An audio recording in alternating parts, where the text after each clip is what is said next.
오늘은 문제를 만날 때라는 제목으로 하나님 말씀 증거하도록 하겠습니다. 변함없이 저를 따라 한번 고백해 주시겠습니까? 문제를 만날 때.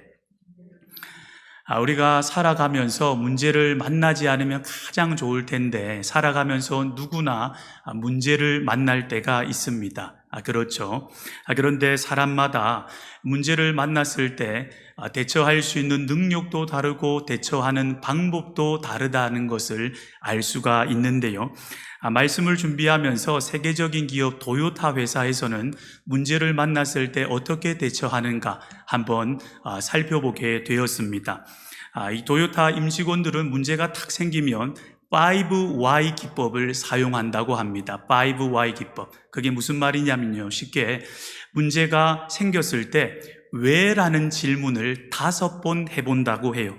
예를 들어 이 도요타 회사에 이런 일이 있었다고 합니다. 잘 돌아가는 이 공장의 기계가 갑자기 멈춰버린 겁니다. 그때 도요타 임직원들은 첫 번째 질문을 했다고 합니다. 기계가 왜 멈췄을까? 그랬더니 이런 답을 얻었다고 해요. 전력 과부하로 인해 퓨즈가 끊어졌다는 1차적인 답을 얻었습니다. 그러면 첫 번째 질문을 통해서 답을 얻었는데 그러면 그 첫 번째 질문을 한다면 퓨즈만 교체하면 될 것입니다. 그렇죠. 그런데 도요타 회사는 임직원들은요, 두 번째 질문을 한다고 해요. 그러면 왜 전력 과부하가 발생했을까? 두 번째 질문을 해보니 원인을 찾아보니까 기계 작동을 담당하는 축에 베어링이 뻑뻑해진 거예요. 그리고 두 번째 질문까지만 하면 어떤 조치만 취하면 되겠습니까? 베어링만 새 것으로 갈아 끼우면 될 것입니다. 그런데 두 번의 질문으로 그치지 않고 세 번의 질문으로 도요타 임직원은 이어집니다. 왜 그렇다면 이 베어링이 뻑뻑해졌을까? 세 번째 질문을 하고요. 그리고 네 번째, 다섯 번째까지 질문을 합니다. 그랬더니 어떤 답을 얻었냐면요. 궁극적으로는 이 윤활유 펌프에 문제가 있었고요. 이 펌프에 먼지가 많이 쌓여 있다는 것을 알 수가 있었습니다. 이 도요타 회사는요, 이 5Y 기법을 통해서 근원적인 문제를 해결할 수 있었고요. 시간과 예산을 절감하면서 문제를 해결할 수 있었다고 합니다. 이렇게 사람마다 문제를 해결하는 방법이 있고요. 대처하는 능력이 있고 그리고 사람마다 다 다르다. 문제 앞에서의 사람의 반응이 다 다르다는 것을 알 수가 있습니다. 그렇다면 여러분들께 한번 여쭙겠습니다. 여러분들은 문제를 만날 때 어떻게 반응을 하는지요? 오늘 저는 크게 두 가지를 살펴보려고 하는데요.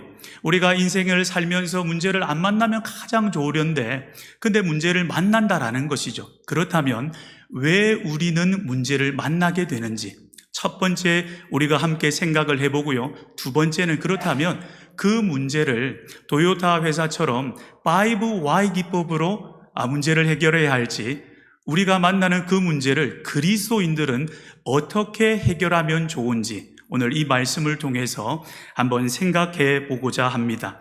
먼저는 왜입니다.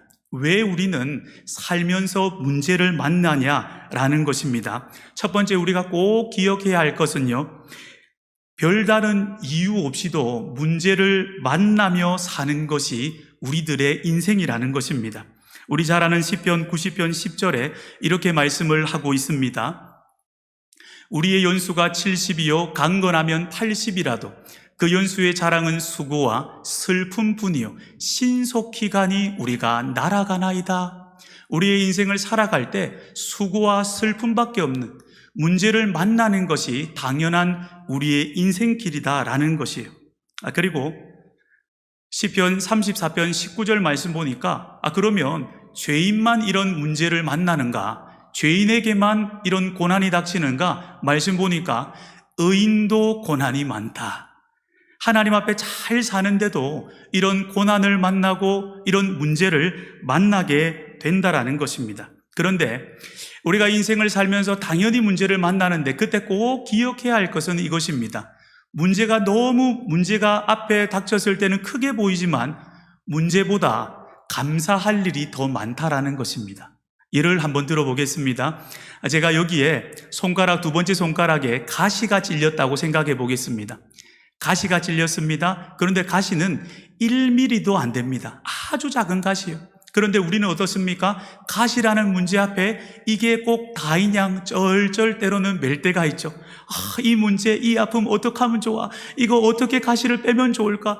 이 가시 앞에 쩔쩔 맨다라는 거예요. 그런데 우리가 꼭 기억해야 할 것, 가시 박힌 부분은 아주 작은 1mm도 안 되지만 안 박힌 부분은 더 많다라는 사실입니다. 때로는 우리는 문제 앞에서 감사할 제목이 이렇게 많은데 감사를 잊을 때가 있더라는 것입니다. 그래서 여러분 꼭 기억해야 할 것, 문제가 앞에 있을지라도 문제보다 감사할 일이 더 많다는 사실, 우리가 꼭 기억하면 좋겠습니다. 그리고 두 번째, 왜 우리는 살면서 문제를 만나느냐? 때로는 나의 실수를 통해, 나의 부주의를 통하여 문제를 만날 때가 있습니다. 그렇겠죠. 연약한 사람이라 100% 완전한 사람이 아니기에 우리는 누구든지 실수를 합니다. 그렇죠. 충분히 그럴 때가 있습니다. 그리고 세 번째는 사탄의 공격에 의해서 문제를 만날 때가 있는데요. 오늘 말씀 보니까 베드로전서 5장 8절이죠. 이 사탄은 하는 일이 있는데 두루 막 다니고 있대요. 맹수가 이렇게 먹잇감을 찾아서 다니는 것처럼 사탄도 두루 다닌다라는 거예요. 그러면서 삼킬 자를 찾는다. 우리에게 시험거리나 문제를 주면서 우리를 삼키고 넘어뜨리려 한다라는 것입니다. 왜 우리가 문제를 만납니까? 사탄의 공격에 의해서 문제를 만날 때도 있습니다. 그리고 우리는 하나님의 징계로, 죄로 인한 하나님의 징계로 문제를 만날 때가 있는데요. 사사기 4장 2절 말씀 보니까 이렇게 말씀을 하고 있습니다. 여호와께서 하솔에서 통치하는 가나안 왕 야빈의 손에 그들을 파셨으니, 하나님 앞에 이스라엘 백성들이 야 말 좀 들어라 말 좀 들어라 하는데 말을 계속 안 듣는 거예요. 근데 하나님께서 너무 사랑하시지만 이들을 사랑하기 때문에 때로는 징계하셔서 가나안 왕에게, 그 이방 민족에게 이스라엘 백성들을 팔아버리셨습니다. 그래서 왜 우리가 때로는 문제를 만납니까? 죄 가운데 하나님의 징계로 문제를 만날 때가 있다. 성경은 이렇게 말씀하고 있습니다. 이렇게 크게 4가지 이유를 통해 우리는 살아가면서 문제를 만납니다. 문제를 만나는 것은 당연한 것이고요. 그리고 나의 부주의 때문에 만나기도 하고요. 사탄의 공격에 의해서 만나기도 하고요. 그리고 하나님의 징계 때문에 만나기도 합니다. 그렇다면 어떻게 하면 이 문제를 우리는 그리스도인으로서 해결할 수가 있을까요? 만약에 우리가 살아가면서 별다른 이유 없이 문제를 만나거나 나의 실수와 부주의에 의해서 문제를 만난다면 우리는 꼭 기억해야 할 것이, 그것은 큰일이 아니다라는 거예요. 누구나 만날 수 있는 일이며 이렇게 문제를 만나며 사는 것이 인생임을 우리는 기억해야 할 것입니다. 그리고 말씀해 보니까 고린도전서 10장 13절 말씀에 우리 하나님께서 얼마나 좋으신 분이시냐면 우리에게 감당할 시험만 주신다라는 거예요. 감당치 못할 시험 당할 즈음에는 피할 길을 내사 우리로 능히 감당하게 하시는 분, 그분이 바로 우리의 하나님이 되신다라는 것입니다. 그리고 우리는 문제 앞에서 문제가 아니라, 환경이 아니라 하나님께 집중을 해야 합니다. 저번 주부터 교회에서 이렇게 모기에 물렸다 이런 말들이 있었어요. 그런데 알고 봤더니 모기가 아니라 이제 벼룩이었던 거예요. 벼룩 때문에 저희 집은 저번 주 목요일부터 집에서 이제 나와야 했습니다. 박멸 작업 때문에 나와야 했죠. 그런데 이제 목요일부터 오늘까지 이사를 한 주 사이에 몇 번을 했냐니 4번을 했습니다. 처음에는 수영로 교회에서 이 미국 오신 분이 있더라고요. 그 집사님의 댁에 하루 머물고, 그리고 또 어떤 분이 호텔을 잡아주셔서 호텔에 머물고, 그리고 호텔에 잘 있는데 호텔이 좀 작은 호텔이었어요. 사장님이 우리들의 모습을 다 보는 거예요. 그 정도로 작은 호텔이었습니다. 그런데 애들이 한창 뛰놀 나이지 않습니까? 호텔에 가니까 애들이 얼마나 좋아하냐면 교회만 있었는데 호텔 가니까 완전 놀이터가 돼버린 거예요. 하루 종일 막 엘리베이터를 올라탔다 내려탔다 하는데요. 애들이 막 신이 난 겁니다. 그러더니 우리 사장님께서 참다 못해서 한마디 하시더라고요. 내일부터는 여기 못 있는다고, 좀 나가달라고. 그래서 할 수 없이 3층짜리 호텔에서 좀 큰 호텔로 옮기게 되었습니다. 그리고 지금 집에까지 이제 오게 되었는데 지금도 임시로 다른 곳에 머물고 있습니다. 그런데 저번 주 금요일 날 제가 이제 호텔에서 탁 쫓겨나는 이런 상황이 딱 펼쳐지니까 너무 서러운 거예요. 그럴 수도 있겠죠. 사람의 감정이. 그래서 하나님께 하나님 너무 서럽습니다. 너무 속상합니다. 아니 자기는 애 안 키워봤나? 이런 마음이 드는 거예요. 그런데 하나님께서 그래 너 수고 많다. 벼룩 뜨면 이게 무슨 일이냐? 너 수고 많지? 이렇게 말씀하실 줄 알았는데 하나님께서 이런 말씀을 하시는 거예요. 야, 환경에 감정 몰입하지 말고 하늘나라에 감정 몰입해. 하나님의 나라는 슬픔도 없고 눈물도 없단다. 하나님 그렇게 말씀하시는 거예요. 환경에 감정 몰입을 하니까요, 나처럼 불쌍한 사람이 없는 거예요. 나처럼 부족한 사람이 없는 겁니다. 그런데 하나님께서는 환경이 아니라 하늘나라에 감정 몰입을 하라는 것입니다. 그리고 하나님께서 로마서 14장 17절 말씀을 주시는데요. 하나님의 나라는 먹는 것과 마시는 것이 아니요 오직 성령 안에 있는 의와 평강과 희락이라. 하나님께서는 문제 앞에서 우리의 마음의 평강을 잃어버리기를 원하지 않으시는 거예요. 하나님께서는 어떤 문제라도 우리 마음의 기쁨을 빼앗을 수도 없고 잃기를 원하지 않으시는 거예요. 그러면서 우리 계속 에베소서를 보고 있었지 않습니까? 에베소서가 어디에서 쓴 편지라고요? 감옥에서. 그렇죠. 문제라면 가장 큰 문제를 만난 바울이라 할 수 있습니다. 그런데 바울이 어떻게 고백하느냐? 빌립보서에서 보니까 주 안에서 기뻐하라. 다시 내가 너희에게 말하노니 기뻐하라는 거예요. 여러분은 문제를 만날 때 어디에 감정 몰입을 하십니까? 여러분에게 주신 하늘나라, 그 하늘나라 안에 있는 평강과 그 기쁨에 감정 몰입하시고 기쁨과 평강을 잃어버리지 않는 저와 여러분 되시기를 축원합니다. 그리고 문제를 만날 때 어떻게 해야 되느냐? 오늘 본문 말씀처럼 베드로전서 5장 7절이죠. 너희 염려를 다 주께 맡겨라. 다 맡겨라는 거예요. 하나도 빠짐없이. 그리고 우리가 문제를 만났을 때 꼭 기억해야 할 것은 하나님께서는 내 눈앞에는 이것이 문제 같지만 하나님께서는 이것도 합력하여 선으로 바꾸실 수 있는 분이시다. 이것도 재료 삼아서 선으로 바꾸신다라는 거죠. 자, 이번 말씀 하나 읽어보겠습니다. 로마서 8장 28절 말씀 함께 읽어보겠습니다. 시작. 우리가 알거니와 하나님을 사랑하는 자 곧 그의 뜻대로 부르심을 입은 자들에게는 모든 것이 합력하여 선을 이루느니라. 제 개인적으로 보면 어떤 것이 선으로 바뀌어졌냐 하는 것 같으면 문제가 있을 때 어떻게 보면 낙심하는 게 당연하지 않습니까? 그런데 하늘나라에 기쁨이 있다는 사실을 문제 앞에서 저는 발견하게 되었습니다. 그리고 감사한 것들이 참 많은데요. 한 주간 이렇게 오면서 먼저는 제가 교회에 살아서 성도님들이 얼마나 어렵게 교회에 오는지 참 몰랐습니다. 저는 예를 들자면 11시 예배다. 물론 새벽부터 준비를 하지만 근데 이렇게 준비할 수도 있겠죠. 5분 전에 일어나서 빨리 씻고 나오는 거예요. 왜? 가까우니까. 그래서 성도님들이 차 타고 오는 그 고충을 제가 몸소 깊이 느끼지 못했습니다. 근데 제가 오늘 수완이에서 왔거든요. 교회가 아니라 임시거처. 그러니까 성도님들이 그냥 오는 게 아니었구나. 수완에서 이렇게 때로는 와인도에서 뷰포드에서 공항 근처에서 운전하면서 때로는 1시간, 1시간 반 이렇게 운전하면서 이렇게 수고하며 오셨겠구나. 그러면서 제가 한 분 한 분 생각할 때 막 눈물이 나는 거예요. 그러면서 이분들의 수고를 경험하게 해주셔서 하나님 앞에 참 감사합니다. 그리고 이런 일을 통해서 얼마나 함께하는 예배가 소중한지 하나님께서 깨닫게 해주셔서 참 감사했습니다.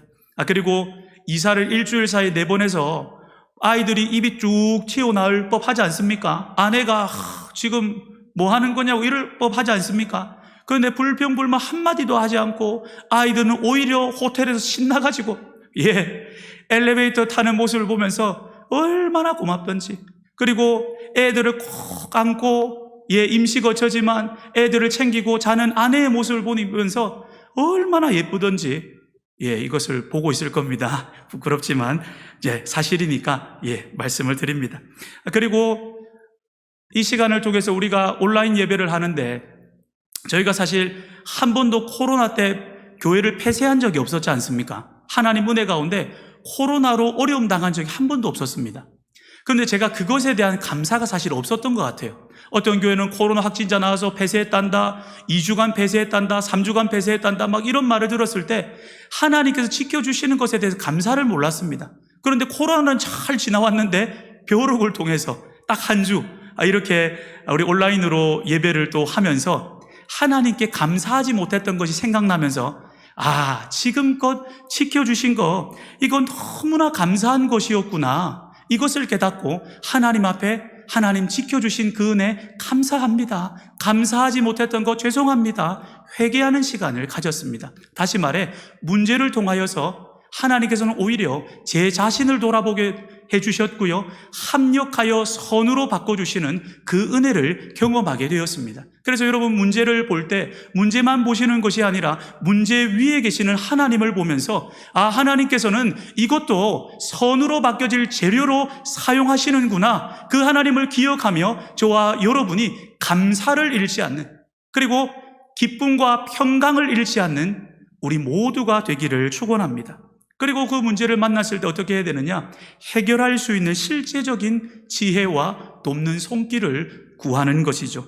말씀에 너희 중에 누구든지 지혜가 부족하거든 모든 사람에게 후히 주시고 꾸짖지 아니하시는 하나님께 구하라, 그리하면 주시리라, 이렇게 말씀을 야고보서 1장 5절에 합니다.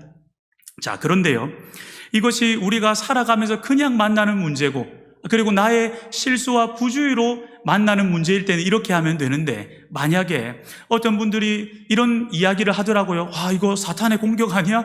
이러면서 사탄이 우리 막 기도 열심히 하니까 기도 못하게 반응해야 하는 것 같은데, 막 이런 말을 하기도 하더라고요.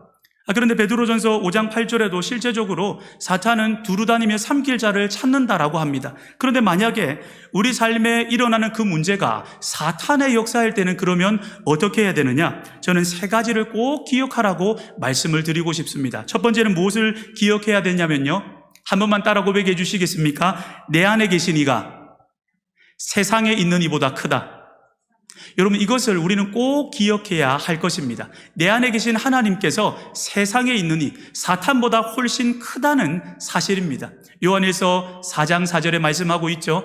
자녀들아, 너희는 하나님께 속하였고 또 그들을 이기었나니 이는 너희 안에 계신 이가 세상에 있는 이보다 크심이라. 할렐루야. 저는 말씀을 준비하면서 예전에 봤던 동영상 하나가 생각이 났습니다. 퓨마, 우리 맹수, 아주 사나운 맹수 있지 않습니까?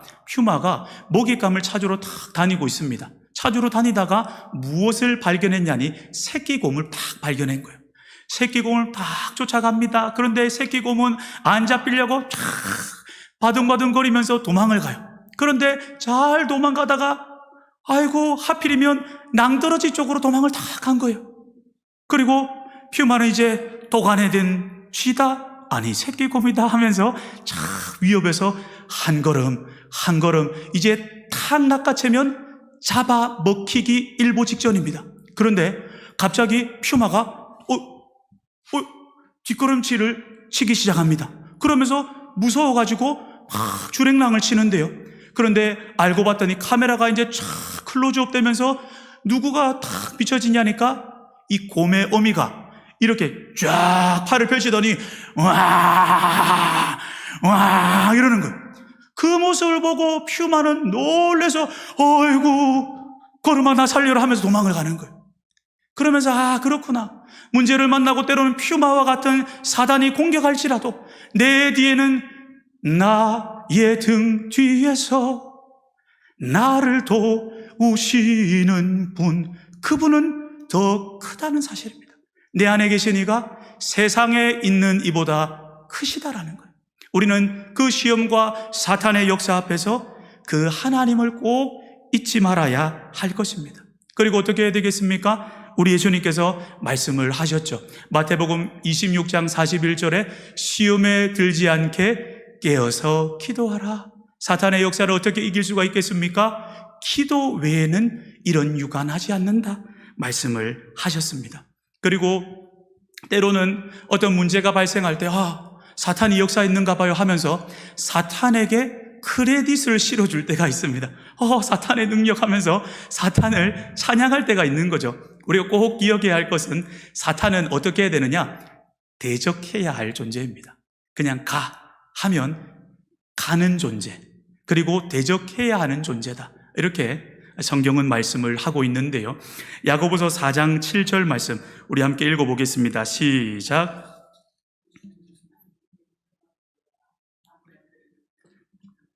그렇죠. 어떤 일이 발생했을 때 사탄의 역사인가 보다 이것이 아니라 단호하게 하나님께 순복하고 마귀를 대적할 때 우리를 피할 수밖에 없는 존재가 사탄이다라는 것입니다. 그래서 마가복음 16장 17절 말씀에 이렇게 말씀을 합니다. 곧 그들이 내 이름으로 귀신을 쫓아내며 예수님의 이름의 권세와 권능은 귀신이 사탄이 물러가는 능력의 권세의 이름이 되신다라는 겁니다. 제가 오늘 말씀을 준비하면서 예전에 청년부 사역할 때 일이 생각이 났습니다. 이 청년부 사역을 하고 있는데 어떤 사람이 왔냐면 눈을 착 까디집더니 귀신 들린 사람이 온 거예요. 이 귀신 들린 사람이 어느 정도로 신령하게 제가 보였던지 제 이름까지 맞추는 겁니다. 얼마나 제가 떨렸던지 어떻게 해야 되지? 그런데 갑자기 생각이 딱 난 거예요. 그래, 맞다.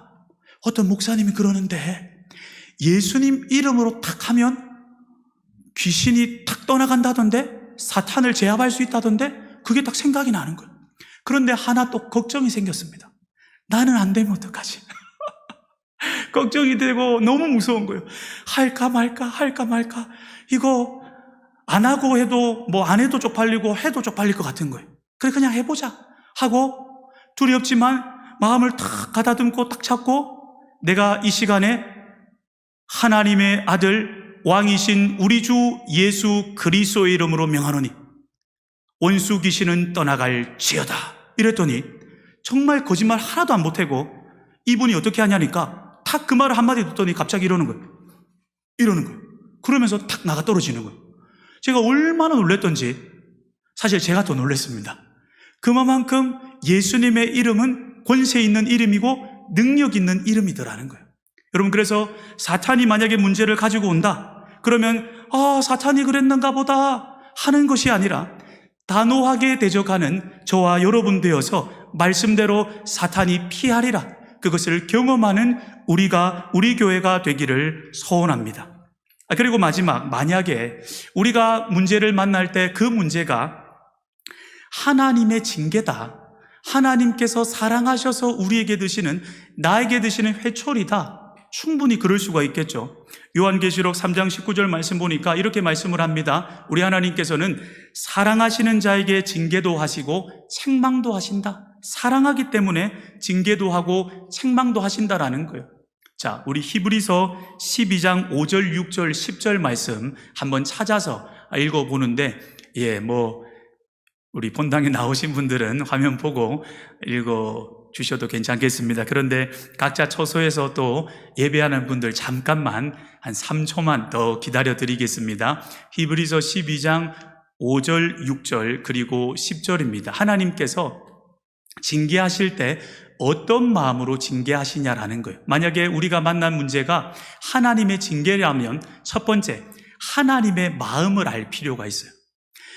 때리시는 매차리만 보는 것이 아니라, 회초리만 보시는 것이 아니라 하나님이 어떤 마음으로 매를 드시는지, 하나님의 마음을 오해해서는 안 되는 것이죠. 하나님 나 싫어하는가 보다, 때로는 이럴 수 충분히 있지 않겠습니까? 그래서 문제 앞에서 하나님의 징계라면 하나님의 마음이 어떠신지 우리는 그 마음 안으로 들어가는 겁니다. 우리 함께 읽겠습니다. 시작. 또 아들들에게 권하는 것 같이 너희에게 권면하신 말씀도 잊었도다. 일러스되 내 아들아 주의 징계하심을 경히 여기지 말며 그에게 꾸지람을 받을 때에 낙심하지 말라. 주께서 그 사랑하시는 자를 징계하시고 그가 받아들이신 아들마다 채찍질 하심이라 하였으니. 10절요. 그들은 잠시 자기의 뜻대로 우리를 징계하였거니와 오직 하나님은 우리의 유익을 위하여 그의 거룩하심에 참여하게 하시느니라. 여러분, 하나님께서 그냥 열받아서 때리는 게 아니라는 거예요. 그냥 열받아서 야 너가 왜 이거밖에 못해 하면서 소리 지르면서 때로는 그럴 때 있지 않습니까?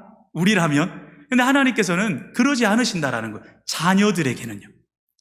자녀들의 유익을 위해서 매를 들어도 그들을 사랑하기 때문에 그들의 유익을 위해 드신다라는 거예요. 그래서 우리는 하나님을 오해해서 안 될 것입니다.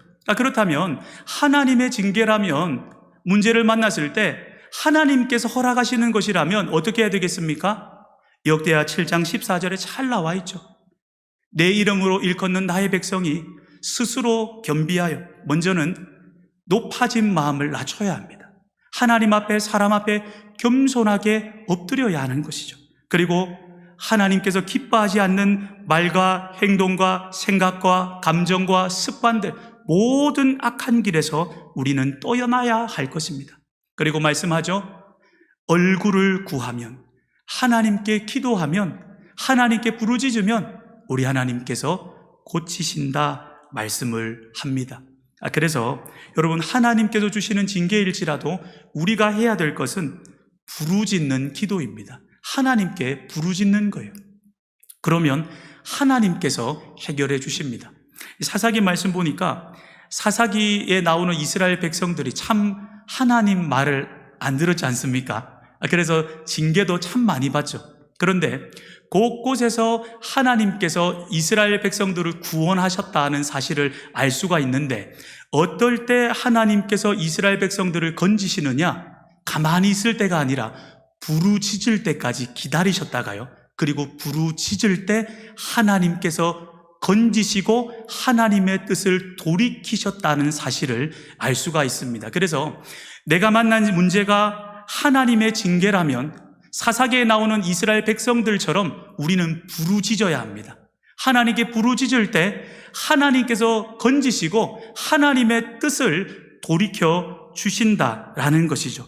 그리고 무엇보다 어떤 문제를 만날지라도 우리는 꼭 기억해야 할 것입니다. 마지막으로 한번 따라 고백해 주시겠습니까? 문제보다 하나님이 크시다. 여러분, 문제보다 하나님이 크다는 사실입니다.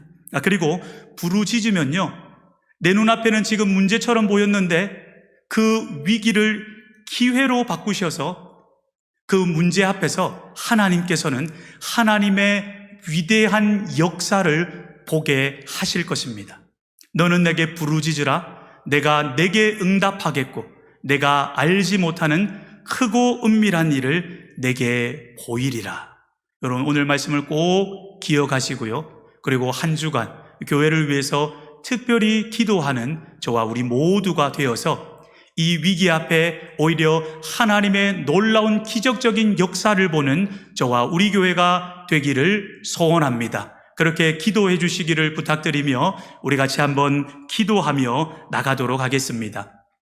제가 5가지 기도 제목을 카톡방에 올려드렸었는데, 첫 번째 기도 제목은 한번 우리 같이 한번 읽어보겠습니다. 시작. 벼룩이 박멸되게 하옵소서. 벼룩을 박멸하듯 우리 안에 죄를 회개하며 깨끗한 그릇이 되게 하옵소서. 환경과 문제에 집중하지 않고 합력하여 선을 이루실 하나님께 집중하며 경험하는 시간 되게 하옵소서.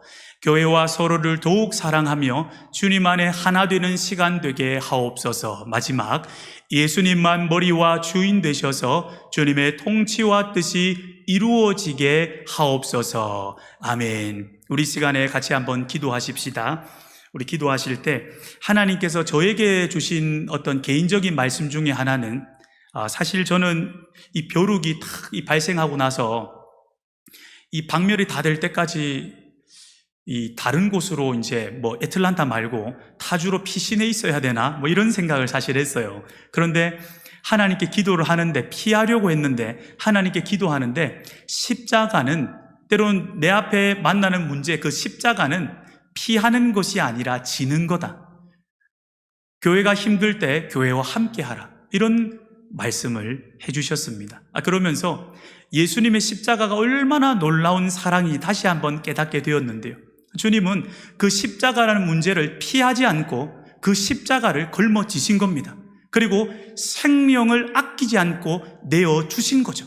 그 희생을 통하여 하나님의 놀라운 역사는 일어났는데 우리 또한 문제 앞에서 그 문제를 탁 피하거나 내팽겨 쳐버리는 것이 아니라 하나님의 마음으로 그 십자가와 같은 문제를 부여잡고 우리가 피하지 않고 십자가를 지며 더욱 사랑하는 그 은혜가 있기를 소원합니다.